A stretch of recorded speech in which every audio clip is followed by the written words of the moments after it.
I'm Tom from DIY Life Tech, and this is a look at the Arlo Essentials indoor camera. This is a great little streaming camera that you can set up in your house for security. And you can see I've got the camera up and a little feed in the upper left here, so you can see what it looks like. And then I've got the Arlo app, and we'll take a look at both of those. So first, the camera itself. You can see it's this nice little, relatively small. You can see the size relative to my hand camera. It's got this stand. You can position it to get the right angle in here, and it plugs into the wall for power and then connects to your home's network, your Wi-Fi network. And it's a 1080 resolution, so it's a full HD resolution. It does have night vision, so it can see after dark, and it's going to stream the feed from this camera into my Arlo app here. So this is the app itself, and I'm going to pull up a couple things. We can go over firstly to devices. And you can see I've labeled it garage camera. So if you have more than one Arlo camera, you can name them differently. Just a quick note, Arlo sponsored me by giving me this camera to review, so thank you for that. Let's go ahead and go into the garage camera. I'm going to press the play button, and that's going to pull up my live feed here.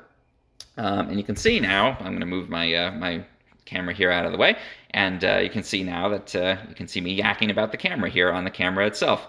So it's streaming that live video, and you could check into your house from anywhere using that Arlo app.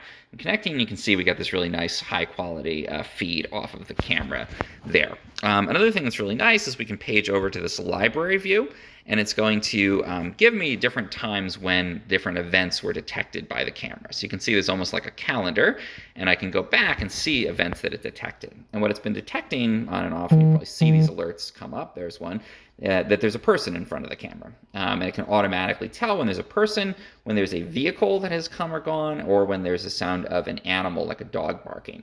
So these little events and also other kinds of motion events will trigger the camera to record a little clip.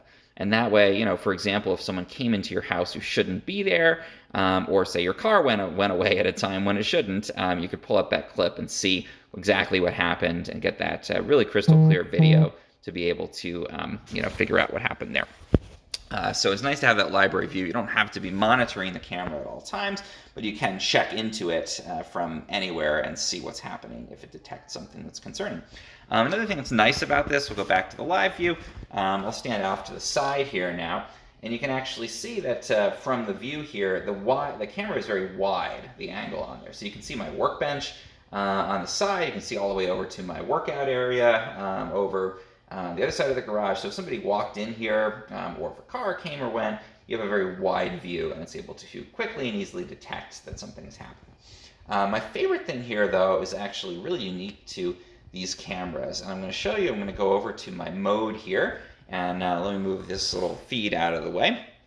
And you can see there's this option to arm or disarm devices. So I'm going to press disarm, and watch what happens on the little feed at the bottom here after I do that. So let's press disarm. All devices are disarmed. It says the privacy shield is closed.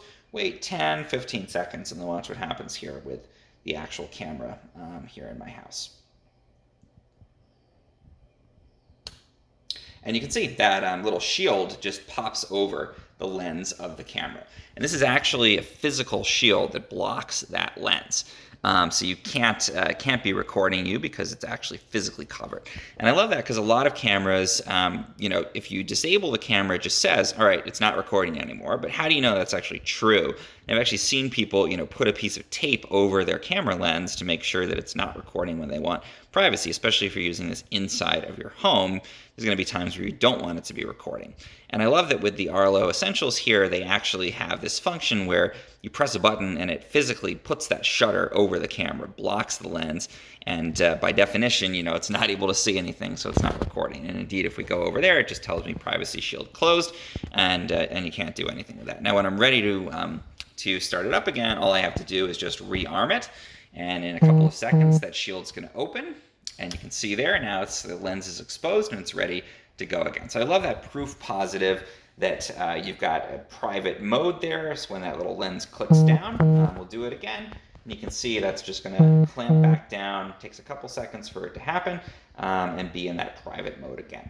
So I think this is a really great camera, really good stream there from it and high quality. Nice to be able to log into the camera from anywhere and to be able to see what's happening in your home. If you're not logged in, to still get those alerts, and you can get audio from it as well with those. And then probably my favorite feature is that security function, where it just covers up the lens when you don't want to be using it.